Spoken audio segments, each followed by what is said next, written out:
I'll tell you about upper motor neuron lesion now. The major difference between the upper motor neuron lesion we have already seen. The upper motor neurons are all located in the cerebral cortex. Okay, for the pyramidal tract and the that is the corticospinal tract and the corticobulbar tract. The upper motor neuron are located in the cerebral cortex. Where is the upper motor neuron for the extrapyramidal tract? They are all located in the brain stem. When I say rubrospinal, the red nucleus is the upper motor neuron. When I say vestibulospinal, the vestibular nucleus is the upper motor neuron. Tectospinal, the upper motor neurons are there in the tectum. Uh, and the last one is your reticulospinal tract. So for that, the upper motor neurons are there in the reticular activating system of the pons and the medulla. Okay, so who is the lower motor neuron? The anterior horn cells here in the spinal cord are the lower motor neuron. So any problem that happens from this area to just above this area, then this is called as the upper motor neuron lesion. Any problem in the anterior horn cells and subsequently down to the peripheral nervous system, that is called as the lower motor neuron lesion. Okay, clear? So this is a very important exam questions, and understanding wise, the clinical feature wise, everything is different for these two conditions. So we have seen all these things. So now we'll see what are the signs and symptoms of upper motor neuron lesion. Significantly sudden onset. Most of the time the patients will complain that there is a sudden onset. Yesterday night my grandfather was seen lying on the floor, and when we checked, his consciousness was not there. He was not oriented. He was not able to lift his upper limb and lower limb, and most often these symptoms are sudden. When there can be insidious onset, when there can be a gradual onset, if there is any space occupying lesion in your brain like a tumor that grows very gradually. You have various types of tumors which can grow within weeks, tumors which can grow for years, tumors which can grow for months, based upon what is the cell type of that tumors. So most of the time when there is a space occupying lesion like a tumor, the growth and the onset will be gradual. But apart from that, the most often CVA associated with blood problems and vascular problems are sudden onset.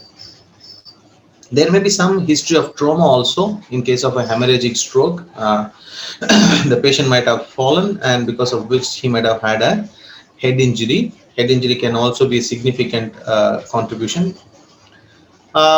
Here, the vital monitoring is very important. You can see a lot of abnormality in the vitals because your respiratory centers and your cardiovascular centers are also involved in the upper centers. Whereas you won't see this in the lower motor neuron lesion. That's why I'm saying this. There will be a lot of coexisting systemic disorders. Most of the time the patient will be hypertensive or a diabetic or a thyroid abnormality with any metabolic disorders. So coexisting disorders can always be there. And there can also be some history of infection, like in case of a meningitis or any other cortical infection, or post-encephalitis can also cause the upper motor neuron symptoms. Okay, so there will be most of the time there will be problems with cognitive and perceptual deficit if there is a huge upper motor neuron lesion, but you won't see all these things in the other three categories. Whenever there is involvement of the cognitive function and the perceptual function, it is always going to be a upper motor neuron lesion. I won't say motor here. I would say the involvement of the cerebral cortex, because motor means movement, things which are related to movements. The motor symptoms can coexist when there is a cognitive and perceptual deficits. Okay. Next is hypertonicity, that is spasticity will be there. One thing you should remember, that all upper motor neuron lesion do not produces hypertonicity and hyperreflexia. It is a very important thing you have to remember. If there is a pure cortical stroke, if there is no involvement of the subcortical structure, only the cortex of the brain is involved, then you will see only stroke producing hypotonicity and hyporeflexia. It will be entirely different. You should not confuse that. This is one instance where you will get hyporeflexia and hypotonia, that I will explain you in subsequent in a board teaching. Second thing is, when there is a cerebral shock. What is meant by cerebral shock? Like a spinal shock. When a person is undergoing stroke or CDA, when he is having a profuse edema in the brain, when he is having an active process that is going on in the brain completely shut down all its function.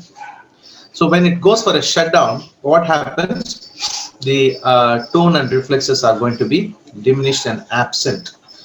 Not diminished, absent. So cerebral shock can resolve in 2 days, it can resolve in a week, it can resolve in sometimes 6 months to 8 months together. But most often, the cerebral shock resolves when the active inflammation or the edematous process in the brain subsides, and it takes almost 3 to 4 days on an average for 76% of the patients for the spinal shock to resolve.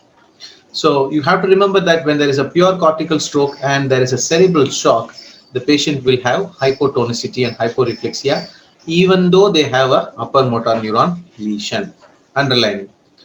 And if there is a problem in the basal ganglia, the patient will not have spasticity, or they will not have hypotonia or hyperreflexia. They will have rigidity.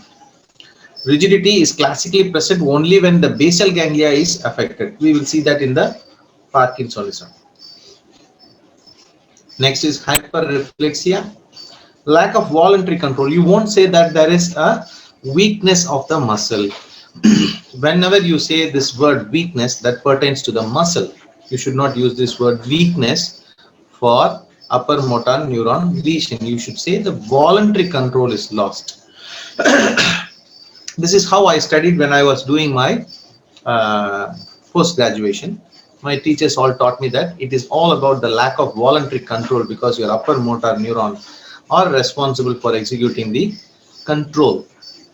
But now there are a lot of EMG studies which are done, which states that in stroke patient you do have weakness of selective muscles.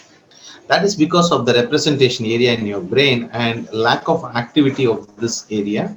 You get a lot of individual muscle weakness. But for the convenience of this teaching in this class, I would rather say that it is not weakness, it is the voluntary control loss. Fine. So you can do extensive study on that to understand the advanced aspect of this. So this is the basics. What I'm telling is the basics. You can go in search of advanced knowledge. Second is sensory deficit will be there, but it will be based on the cortical distribution. What is meant by cortical distribution? You have your somatosensory cortex in your brain is mapped according to your body parts. All the body parts in your human body is represented in your somatosensory cortex. For example, there is one area for hand, one area for shoulder, a large area for hand and the lips and tongue. Likewise, you have different areas in the brain. If the area of upper limb is affected because of stroke, your sensation of the upper limb on the contralateral side will be diminished or absent based upon the lesion.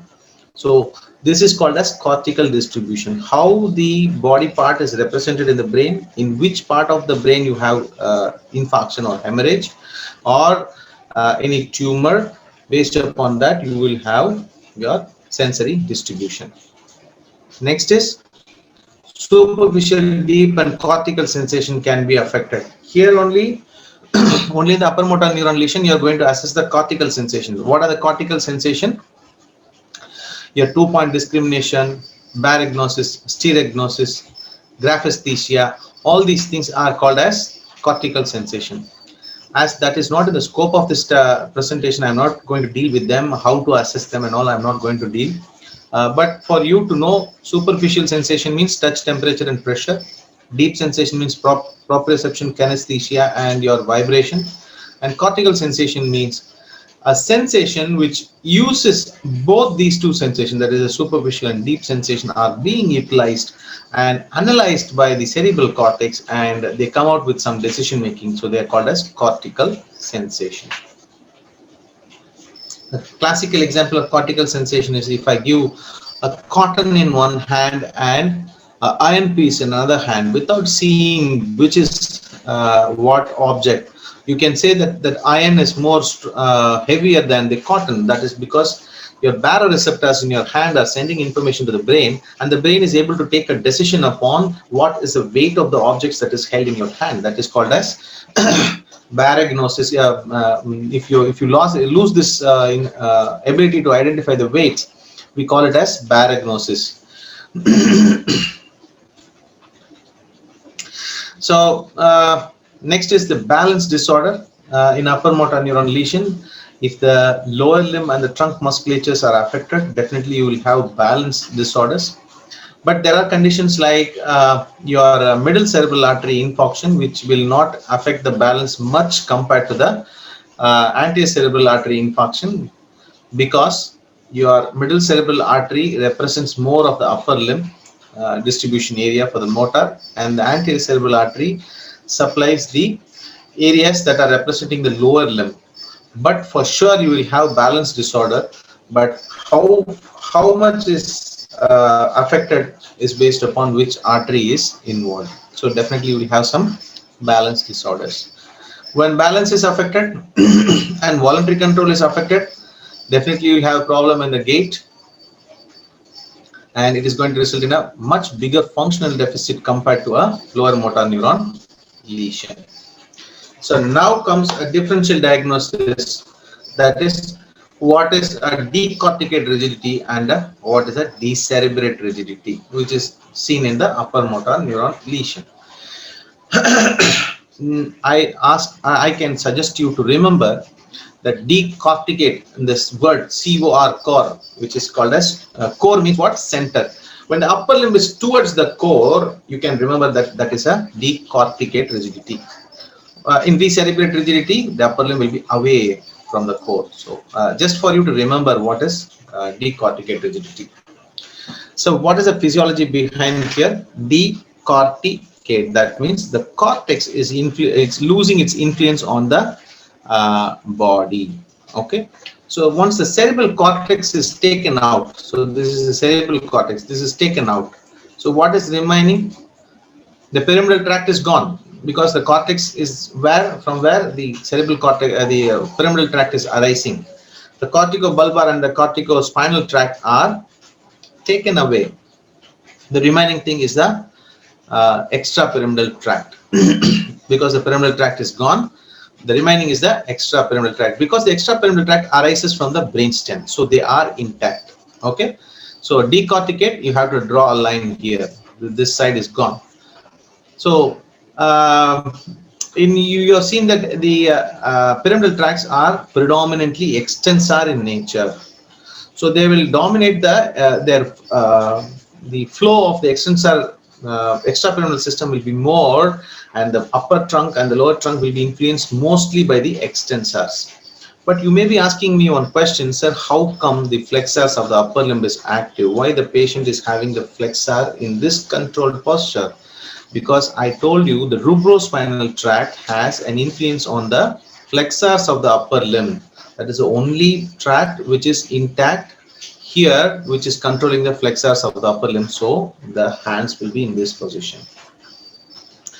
So that means that you are able to do a purposeful extensor activity? No, you can't do a purposeful extensor activity or a purposeful flexor activity. This loss of the cerebral cortex will render all these body parts non-functional, but simply the posturing will be like this. Okay, remember why the upper limb is in flexed posture? Because of the rubrospinal activity which controls the flexors of the upper limb. I told you that it influences the upper limb more, but the lower limb it is not influencing that much. That is why the extensors of the lower limb are active still. The rubrospinal is not able to influence the lower limb. Whereas this next category, decerebrate rigidity, that means the cerebral cortex as well as the cerebrum, the remaining cerebrum, that is the subcortical structures, are all cut off. So subcortical structures, I mean to say, is your brainstem also. So when I say this entire cerebral cortex, the cerebrum, the red nucleus are all affected here. So the rubrospinal is also not having an influence on the body.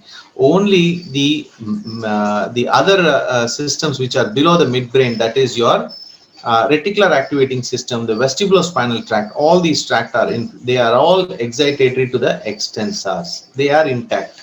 So the upper limb is also extended, the lower limb is also extended.